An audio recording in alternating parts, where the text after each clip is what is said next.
Hello and welcome to Agents of Nonprofit. My name is Alexander Lapa, and I'm here to speak with everyday superheroes helping nonprofits. Joining me today is Yulia Zhernovaya to talk about how we can use tech to be more efficient. Yulia, welcome to the show. Hi, Alex. Thank you so much for having me. So for people hearing you for the very first time, could you please share with us your superhero origin story? That is to say, how did you get started working with nonprofits? Yeah, absolutely. So for me, I gotta say I had a little bit of unconventional path that led me here.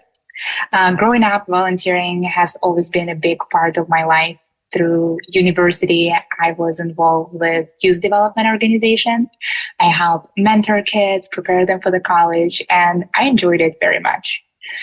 But then after I graduated, I was really focused on my career and building myself professionally, right? And part of it was moving to Japan, working for the third largest retailer in the world and traveling a lot.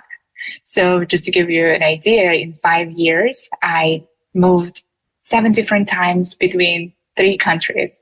I was climbing my career ladder and it was very exciting and I was up for the challenge, but at the same time, I would be moving places every 6 to 12 months.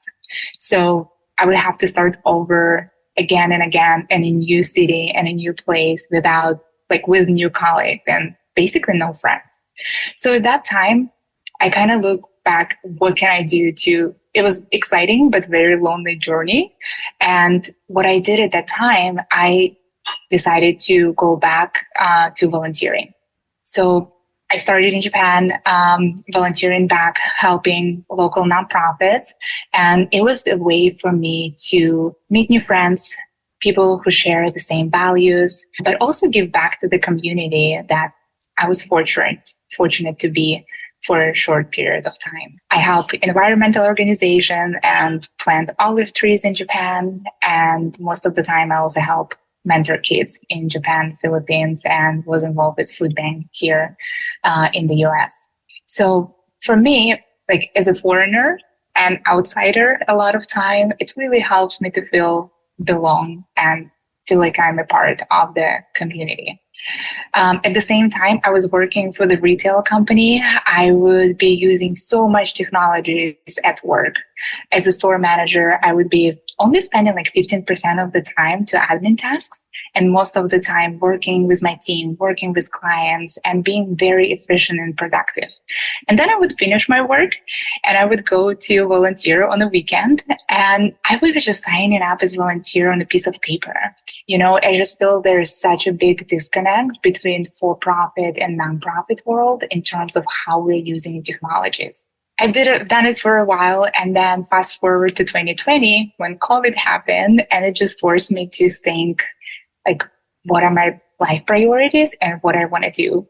And that was the time when I discovered there is a whole industry and there's so many different companies who are helping nonprofits who are building technologies and partnering with nonprofits. And I didn't know that industry exists. And when I came across it and I found my current company, GiveEffect, I truly felt like my dream came true in a sense. Like I can combine my love for nonprofits and building community with my passion for technology and efficiency. I can also help people to be more efficient and human-centered. And even though I'm still involved with a couple of nonprofits in New York, I feel like I'm now supporting not one, but many nonprofits at the same time. So just looking back as a volunteer, I always felt like, I can only help with my time. But now I have technologies, experience, amazing team to support nonprofits in reaching their goals, like whether it's fundraising, volunteering, community engagement, and so on. So I don't know, I just feel like it's very interesting. I didn't choose my path when I went in college. I didn't know what it was when I was in my 20s. And it literally took me traveling across the globe and going through COVID and some luck also in finding GiveEffect to understand what is my true passion is and what impact I want to make.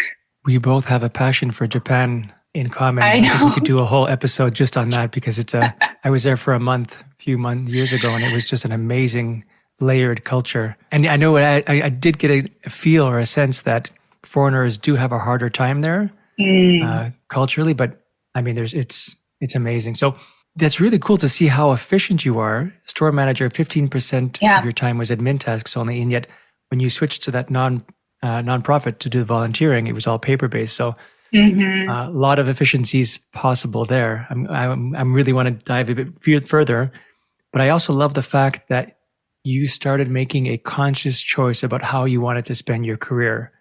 Yeah. I find a lot of people, unfortunately, don't sit down long enough to figure out really, what is important to me, where do I want to be spending my time, Hmm.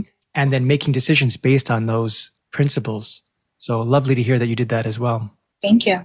Let's talk about more about that nonprofit and how they were using paper. I remember in the pre-show we talked a bit about how there was one particular nonprofit that did move from paper to digital. Was that the one that you were thinking of, or was there another story related to that paper to digital transformation that happened? I think it's happened more often than I would want it to happen. So there is definitely a lot of time when I encounter that still heavy, paper heavy, right, operations in different organizations. So, and even right now, I feel like sometimes it can be very digital and automated on the donor side, but unfortunately very, very paper heavy on the volunteer side. And or it can be two different tools used for both sides. And unfortunately, we don't track that information properly. And a lot of time we don't realize that donor is a volunteer or volunteer is a donor. So I can't recall that story, but it happens more often than I would like it to. I've noticed the same thing too. I've seen too many nonprofits that have the volunteer has to download a PDF and then fill it out Hmm. on paper and then print it and then either fax it sometimes. Or email back, which Yeah, is or email another back. thing. And so at this point now in your career with GiveEffect, how do you spend most of your time? Are you really, you mentioned you've got those three circles of your passions between building communities, Hmm. building tech efficiencies, and working with nonprofits. So where do you spend most of your time these days, or thoughts in helping nonprofits move to more technology? Yeah, on the professionals, so I would say I still have kind of the couple of main buckets, right, where I spend my time. Professionally, on the GiveEffect side, I'm focused on a lot of conversations with nonprofit, understanding their challenges, whether they use very little technologies or whether they use many technologies, and helping them to identify whether GiveEffect can be a solution for them or not. The second thing that I'm focusing on, I mentioned, but I have overall passion for technologies, and I think it's so underutilized in nonprofit world. So I'm truly spending a lot of my time just understanding what are those different tools that are available right now for nonprofits. I don't think everyone should be going with GiveEffect, right? But I really my personal mission is supporting people in the trenches, whether they use GiveEffect or not.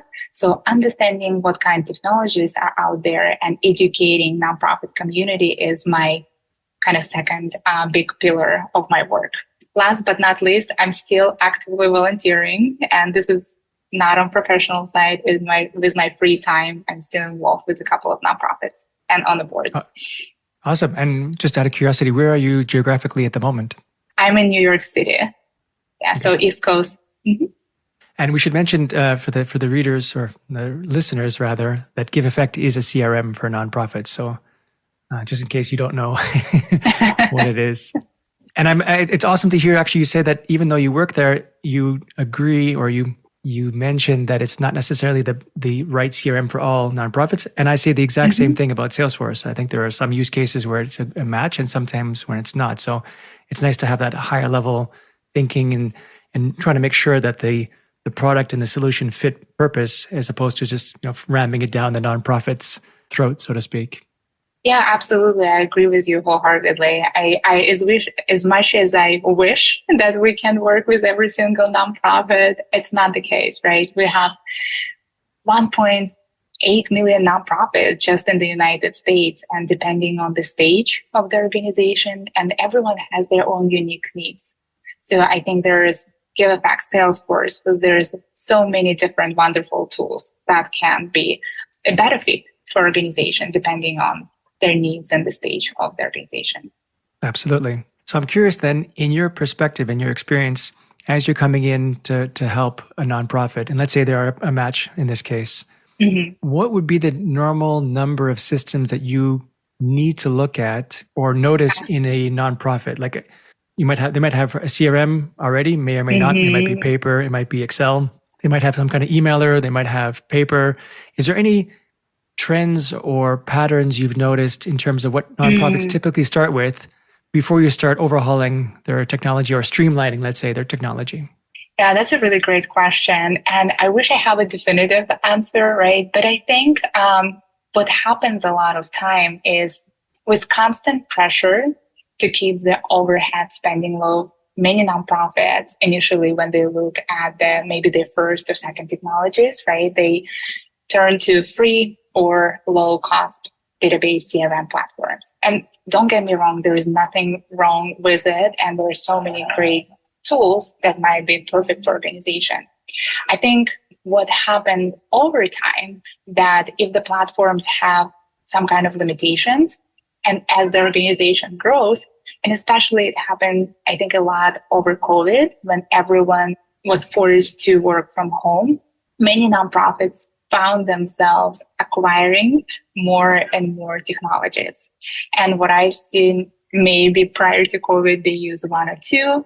After the COVID, they have 3 or 8 different platforms. So on average, I would say from the nonprofit organization that I talk to, the average would be 2 to 4 different platforms. But I also spoke to a number of organizations, and one recently that had 9 different platforms when we had the conversation. So that's the CRM, volunteer management, peer-to-peer platform, action platform, texting platform, and the list goes just on and on. But still, what happened is they would still be doing manual data entry because none of those tools were speaking to each other. And yes, they had information in all these different systems, but they didn't have access to the full picture. And they were drowning in duplicates of information, but also effort. And to the whole team, when you have so many different tools, what happens is every department, every person work in silos, and you don't really know you don't see the full picture of how someone supports your organizations. So that's what I think happened, especially in the past 3 to 8 years. It's just acquiring more and more platform. But what happens in my conversation with small development teams, let's say 2 to 3 person team, I would say that on average, they spend about 60 hours every month on just trying to manage the data, entering data, getting rid of duplicates, and so on. And to put it into perspective, if you spend 60 hours every month on managing the data, and average hourly rate in the United States right now about $20, that's cost about $1,200 every month for the organization just to manage the data. And on annual, it's about $15,000 that goes in human capital just to make sense of the data, not to mention stress or frustration. So I think that's where we are right now. Some teams are managing it better than the others, but there is definitely still a lot of challenges with it. 9 platforms. Wow. Yeah. And I kind of get it, because so there's a balance between having a one source of truth, one platform that can do it all and see it all, versus a best of breed approach, which means maybe, and I'll just pick on Salesforce for this example. Like maybe Salesforce itself might not be the best place to send out mass emails. You might need a different email system for that. Maybe you need a better system for auctioning, because Salesforce doesn't do that so well. So all of a sudden, even though you would love to have one platform that does it all, if you do want the best of breed approach, there are some advantages to having separate systems. Yes, you do want them to talk to a certain level, but there is a reason for having more than one. like, what do you do in that scenario when there are nine, like, in your opinion, when you've got like nine platforms, do you normally try to get them all into one single source of truth? Is there a platform for those kinds of nonprofits that can fulfill all of their needs? Or is it just reducing the nine to something that's more manageable, like two or three? Yeah, that's a really great question. And it really depends, I think, on the organization, right? Not every organization will need nine different platforms and all the tools out there. To answer your question, and the reason why this is happening is because a lot of times when nonprofits evaluate the technologies, they do evaluate them in silos, which leads to the situation where a lot of time platforms don't speak to each other. And now we have manually upload, download data and so on. So in ideal scenario, I think it would make better decision to start with the database, evaluate the key features, and think about long term. What tools will we need, right? If we have this database and we need a marketing platform, well, maybe we should focus on looking at the platforms that specifically talk to our database, right? Or if we're looking at online giving again, is it something that communicates with our database? So that's one approach, kind of choosing your main platform database and then choosing the one that provide those potential integrations that the organization might need in the long term. The other way to go about it is to look at the platforms who are all in one or have a little bit more different tools and system built into them. Depending on the organization, again, it's all about, I think, thinking long term and not making a decision just in this moment to put up the fire, but more strategically investing and making those decisions based on long-term goals. When you say long-term, though, would you agree that best case scenario, not every database can do this, but if a database has a kind of a tiered sliding scale of features and functionality, that you can start maybe at the base level and then work your way up to a more advanced level. But the fact of the matter is that you have that runway to upgrade as you go along, as opposed to, I don't know, right out of the gates, a very small nonprofit going to Salesforce, for example, which sure has all the bells and whistles possible, but also could be very overwhelming. So it might be a good long-term plan, but only it would make maybe more sense, not necessarily, but maybe make more sense if the nonprofit was a larger system or larger organization to take advantage of some of these tools, to leverage some of the power of it, versus starting with a small CRM that doesn't have that runway. Like there has to be, when you say long-term planning, I guess the question comes down to, does it make sense to pick a platform that you can grow with, or you should pick already a platform that's already super growth, has already the growth elements in it, whether you use them or not is another question. Yeah, no, I think it's a great question. And I think it's more fair to kind of break down nonprofit organization depends on their stage, right, to answer this question. I think if we're speaking about smaller organization, startup, grassroots organizations, I don't think that it would be a best decision to think long-term, 5-10 years and invest in so many bells and whistles that you're not going to be using for the next 5 years. So in that case, I always suggest to go with something more, if it's a first platform that you're looking at, something that more easy to learn, help you to get started. And you can, when I say long-term, I'm speaking more about 2 to 3 years in that case. But when we're talking about medium-sized nonprofit who's already doing a lot of maybe events or the peer-to-peer fundraising and so on, I think in that case, I would be suggesting more unified platform or platform that had that upgrade opportunity to access all these different features, if it makes sense. Yeah, I guess to rephrase it, long-term depends on the size of your organization. Long-term for a smaller organization is going to be shorter than a long-term for a medium-sized or a large-sized organization. Okay, that makes sense, yep. And then what is some of the beauties and advantages you've seen in having a nonprofit or seeing a nonprofit move from, let's say, 9 platforms to 2 or 3 of them?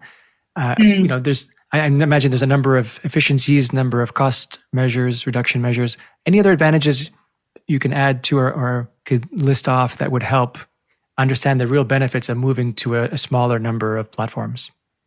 Yeah, absolutely. And I think there is undoubted benefits of cost, but I think the most important aspect of having more unified platforms, whether it's integration or all-in-one platform, is that the data for your donors, volunteers, and supporters would be centralized.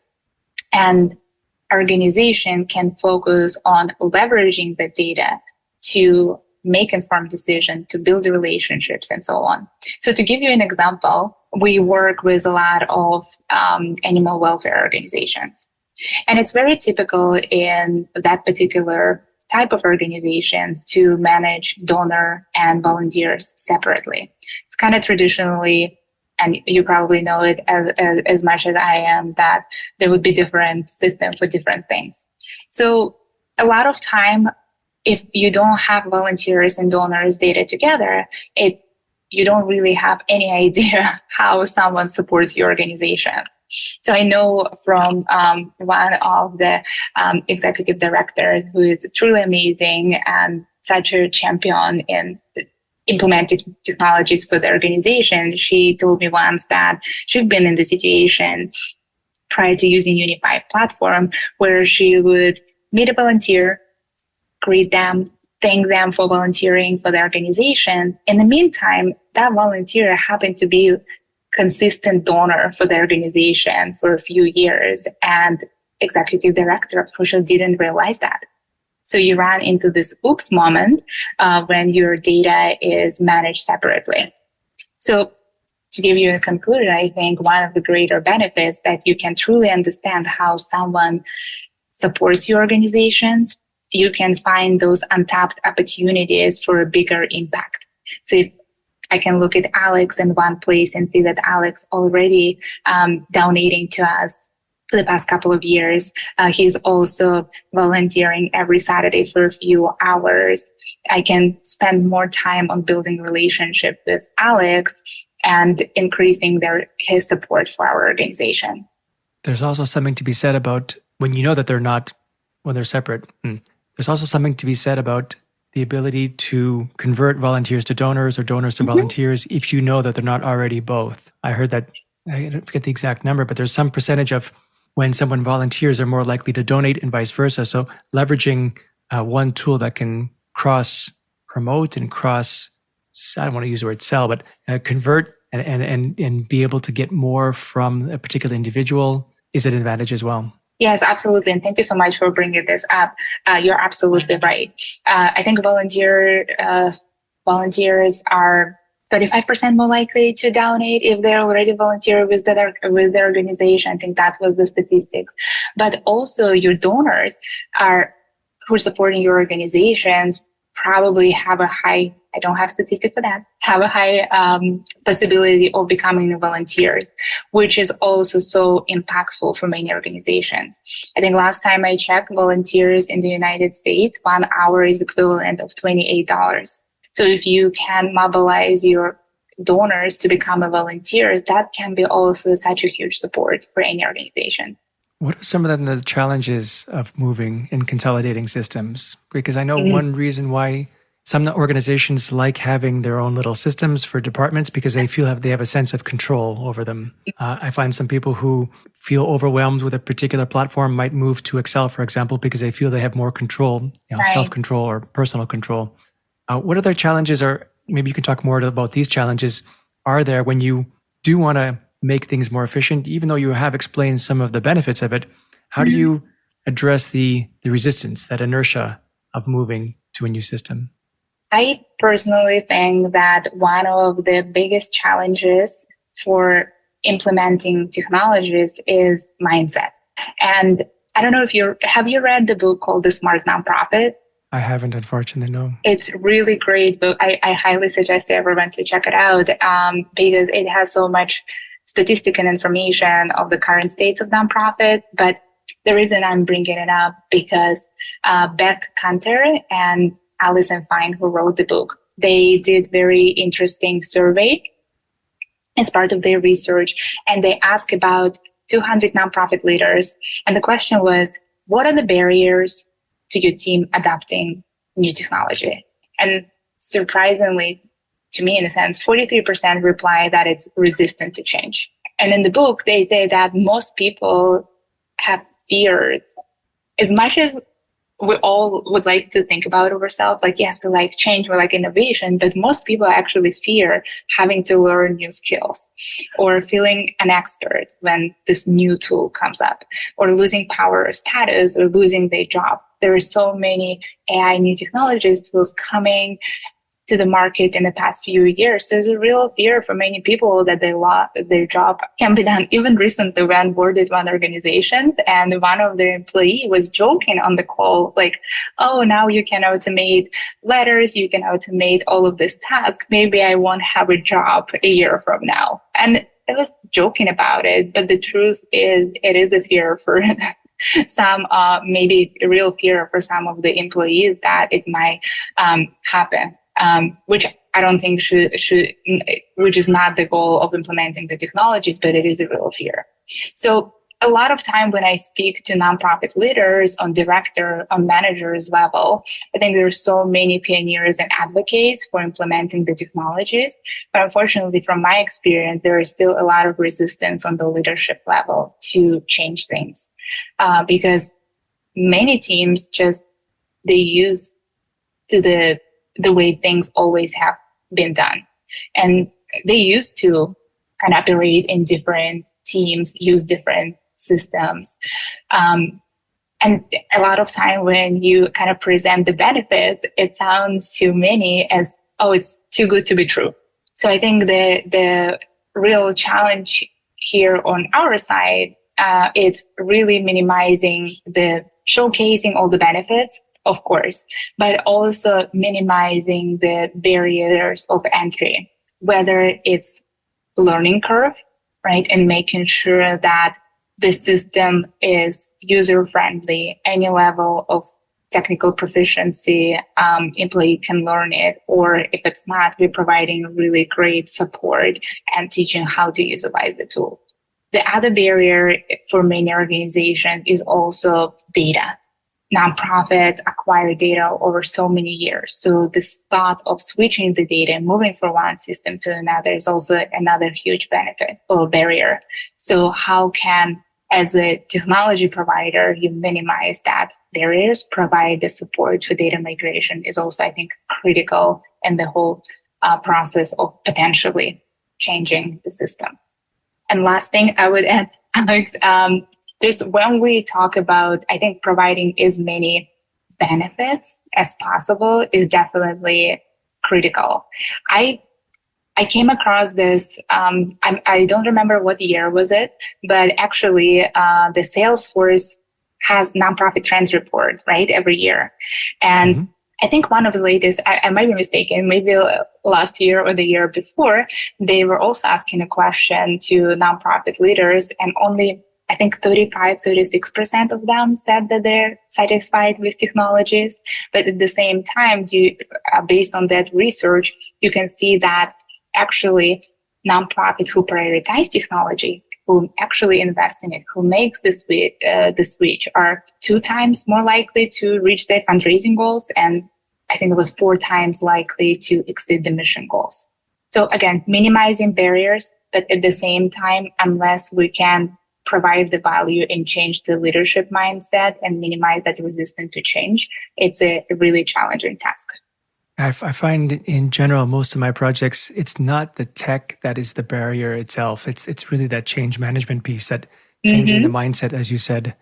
Leadership, you mentioned leadership as one driving force. Another one that I sometimes find is making sure that the people feel empowered to use the technology. Like they feel that they have enough either resources or support, or people they can go to when they've got questions. These are all helpful aids in getting people more comfortable and more familiar and more accepting of new tech. Would you agree? Would you add any more to those? I think this is such a great point, and you're absolutely right. From my experience, organizations who are the most successful with implementing technologies are those who involve the entire team. I think to your point, yes, employees and every team should feel empowered to use the tools. So what I've seen when leadership make a decision and then just ask employees to implement the technologies, that can go very poorly. Yeah. And on the other side, I've seen, yes, just to summarize, the most successful implementation I've seen is those when every team get together and really make a work and understand what they need, what they want to see, and they're involved in the process. But again, leadership also need to be involved because it's more collaborative. Yeah. So I'm jumping all over you. We'll cut that part out. Yeah, it's more collaborative. You make sure that the key players at the minimum, the key players are involved in helping make the technology decision, making any optimizations or customizations to the platform. So it's not just hey, here's a new CRM, have fun, guys. Yes, now you go and implement it. And a related question then, how would or when would a nonprofit realize that the current tech isn't working for them anymore? Like, there must be some symptoms of bigger issues that at some point there's a tipping point to say, we can't keep going like this anymore. We need a better way of doing things. Do you have any idea of, or can you share with the audience some of those symptoms to be able to know that whether it's really a technology problem that we need to shift, or maybe it's something else that needs addressing that's not really related to technology, but the technology is just kind of the symptom of another problem? Couple of things that I typically suggest to look is, one is how much time is spent on administrative tasks. And as a benchmark, I typically suggest to do kind of manual work audit. Manual work audit is basically when you're looking at how much time is spent on all the different tasks, right? So if you're spending more than 30% of your time on manual data entry, downloads, uploads, meetings to transfer data from development to program department, and so on, at that point, I think it's better to always talk to a technology provider and find out if there is a better way to do things. If it's not the case, I think that's a good time to start looking for a solution. The second thing is when an organization decides that they need to hire part-time or full-time employee for managing the data in manual data entry. And again, just want to be clear, I'm not advocating against hiring part-time employee or full-time employee. I just think that as a human, we bring unique skills to the workplace that cannot be replaced by technologies and machines. So if there is a need for eliminate some manual work, automate data, I think it's a better investment into technology. At the same time, we can hire that part-time employee to do human-to-human work. What I mean by that is instead of manual data entry, this person can focus on reaching out to donors, reaching out to volunteers, building relationships, and furthering the mission that way, not inputting the data. So those are the couple of things I typically suggest to look at. And one question I see sometimes on nonprofit forums is nonprofits asking what other nonprofits are using as technology. Hey, what CRM are you using, or what are you using for this, or what do you think of this? I kind of understand the idea of making sure that the choices that a nonprofit is making is not necessarily in line, but at least it's popular. But how much emphasis would you put on that versus finding a technology that's fit for purpose for your organization and not really caring about so much what other nonprofits are doing? Where's the balance in knowing that this is extremely popular, everyone's using it, it's the cool thing to use these days, so you should have a strong consideration for it, versus just picking technology that or may know is more suited for your particular needs? I typically suggest, I think checking up with your peers, right? And especially if there are organizations that do similar work, is important. And I think it's important to ask and kind of see what everyone else are using. But I don't think that it should be the deciding factor. Just take a step back. I think that as an organization, it's important to do some preparation work and really understand that where we are, what are we lacking, what are we looking for as a team, and have a clear kind of understanding of what ideally platform we're looking for, and then taking those tours, but also reaching out to the peers to kind of hear more about their experience with the platform rather than relying fully on someone else's suggestions. So I think both are important, but I advocate more for prioritizing your own organizational needs and using your peers' opinion as a referral and just additional information and understanding their experience. Yeah, the way I would add to that is by saying, I think it's good to maybe shortlist a list of technologies that you think would be fit for your organization. And then if you're having a really hard time picking between that one, two, or three choices, that's when your peers and fellow nonprofit organizations, their input might be helpful to reduce that list down to that single choice. Right. And I absolutely agree that that's why I mean, it's more, I think it's important to take your own look and again, have one, two, three, but then relying on your peers to understand maybe more all the tools you're looking for are working. How's the client success? Which is typically not something that you can truly understand just by going through the demo.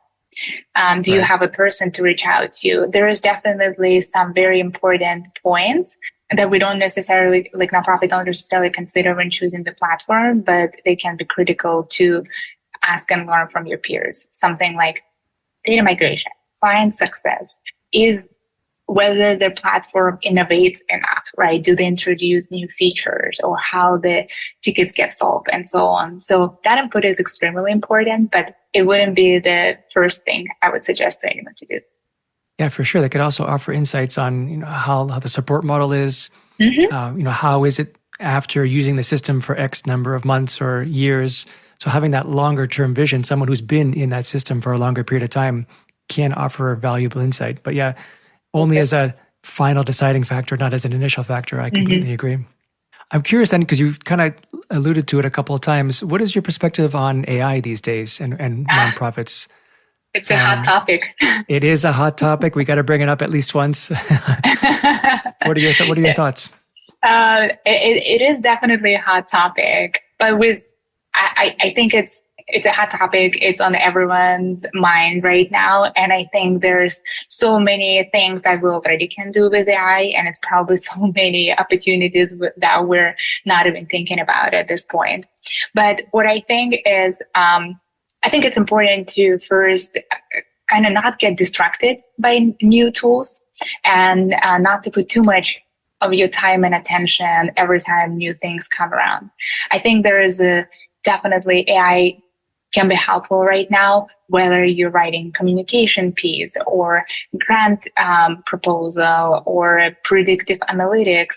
There is a few ways how we can, in nonprofit space, AI can be utilized right now. But again, I would, as a nonprofit, and I'm on the board of nonprofit, first focus on fundamental things and priorities for organizations like donor management, volunteer management, fundraising pieces, and then use it at this point as just kind of playing around and see how it can help us in a short term, but without allocating too many resources. Because we know there's so many things that needs to be done every day, and sometimes hot topics like this can be distractive, but not really bring a lot of ROI.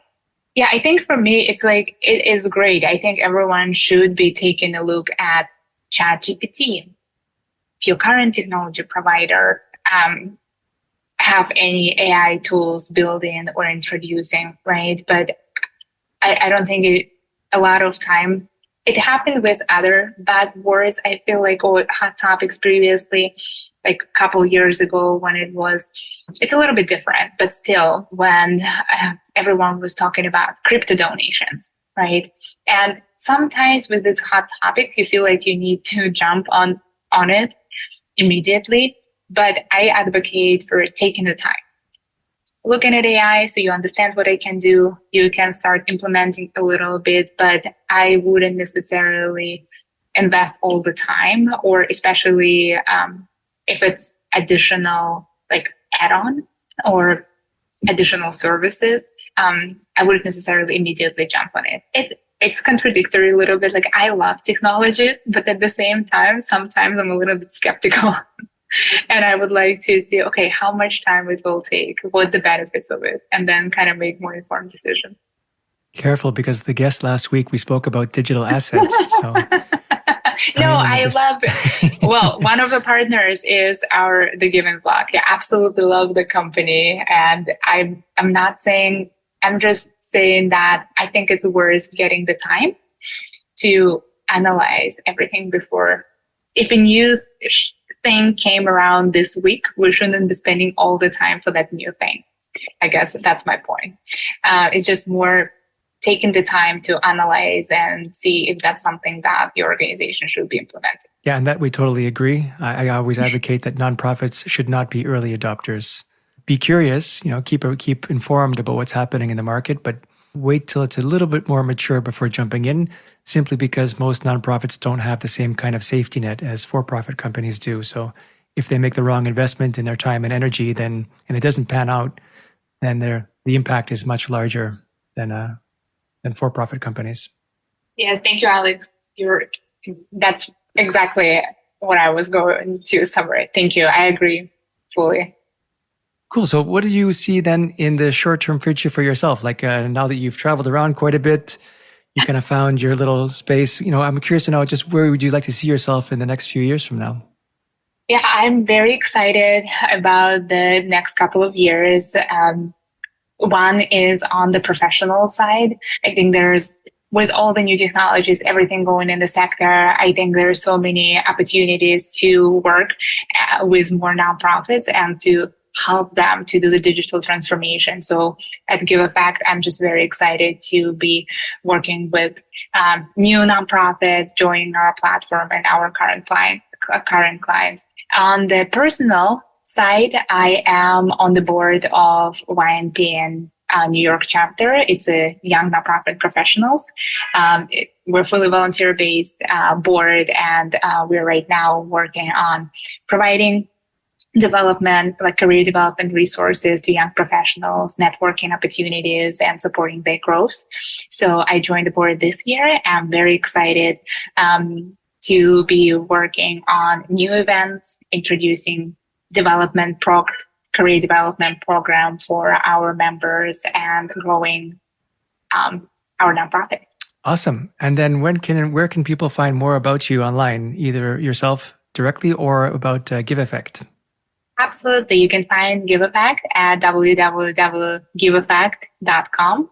And I am on the LinkedIn. So please feel free to message me. I'm always, I love building connections and relationships and network with people. So I would love to connect with anyone who is interested in technologies, everything nonprofit, and yeah. Yulia, thank you so much for this conversation. It was great to have you. Thank you so much for having me. All right, that's it for today. I'm Alexander Lapa, and I hope you join me again in the next Agents of Nonprofit.